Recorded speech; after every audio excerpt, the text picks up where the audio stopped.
Hola a todos, mi nombre es Gonzalo Moreno, soy estudiante de Ingeniería Civil de la Universidad de Santiago y nuestro tema que nos aboca es el comunismo y la violencia en masa.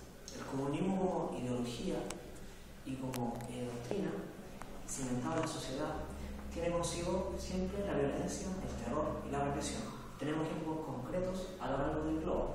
En la Unión Soviética, 20 millones de personas fueron asesinadas durante la Revolución Bolchevique de 1917. Esta revolución fue un aspecto experimental donde se dieron a conocer las doctrinas marxistas-leninistas invocadas por el mismo Lenin. Después en China hubieron 65 millones de personas muertas en todo lo que fue la revolución de Mao. En Vietnam, 1 millón de personas. En Corea del Norte, 2 millones de personas. Tanto en Camboya como en Europa Oriental, también 2 millones de personas. En Camboya sucedió algo bien interesante, que 1/4 de la población fue asesinada, fue exterminada, porque pensaban distinto al comunismo. En América Latina eran 150.000 personas las que fueron asesinadas, en África 1.7 millones y en Afganistán 1.5. En Afganistán, en este último país, el 27 de diciembre de 1979 se dio un golpe de Estado bajo el alero del Ejército Rojo para la instauración del comunismo como ideología dentro de ese país. La forma de operar que tiene el comunismo, la ideología, se da en distintos ejemplos en distintos países. En Rusia se perseguía con policía secreta llamada la Checa, se perseguía a las personas que pensaban distinto al comunismo, se las encerraba, se las deportaba, se las torturaba, perseguían a personas que eran de la iglesia, tanto la católica, protestante, testigo de Jehová. También se demolieron toda la iglesia, perdiendo un tesoro invaluable.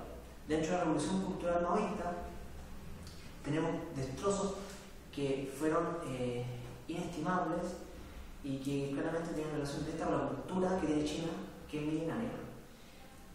También hay que tener en cuenta que la principal arma que tiene el comunismo es el arma del hambre, que es generar hambre del comunismo, y le echan la culpa al capitalismo cuando se está haciendo la instauración misma del comunismo. Un ejemplo concreto es la hambruna de Ucrania.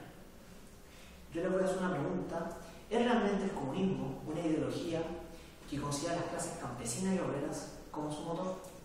Esto es bien interesante porque hay que entender el comunismo como parte, que el cambio hacia el capitalismo, después hacia una especie de ideología socialista y luego llegar al comunismo en sí. Es como una especie de transición que se da. Ellos tienen dentro de su doctrina cuestiones con la lucha de clases, eliminar o el exterminio de la clase burguesa, que es donde está el principal problema del comunismo, y también tiene cierto tipo de contradicción con respecto a la revolución que quiere dar el comunismo en sí. Por ejemplo, un ejemplo concreto de lo que sucedió con Lenin y los cargos ministeriales que él dio él mismo durante, o mejor dicho, después de la Revolución Roja de 1917, que en donde él mismo elegía los ministerios, y los ministerios estaban dotados por personas técnicas que entendían el comunismo o el marxismo-leninismo como Lenin lo entendía como persona. No eran elegidos personas obreras o personas campesinas. Eso es totalmente falso. Yo le quiero citar a Tomsky. 13 de noviembre declaraba en True: entre nosotros también pueden existir otros partidos, pero este es el principio fundamental que nos distingue de Occidente. La situación imaginable es la siguiente: un partido reina y todos los demás están en prisión.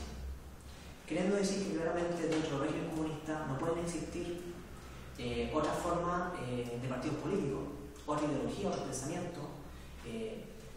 No pueden haber divergencia con respecto a la doctrina, porque si no eran encerrados, eran torturados. Ya sabemos ya la cantidad de personas que han sido asesinadas bajo el alero de la interrupción del régimen comunista.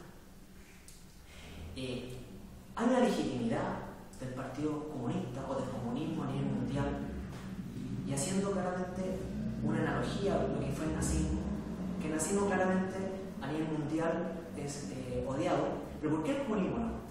¿Por qué en el comunismo sucedió lo mismo? Si el comunismo también tenía campos de concentración, se exterminaban a judíos. Es más, hubo un reconocimiento oficial por los crímenes comunistas el 24 de febrero de 1956, bajo el alero de Nikita Khrushchev, llamado un informe secreto que se dio en el Parlamento, donde solamente participaban personas que forman parte del Partido Comunista. Más allá de todo esto,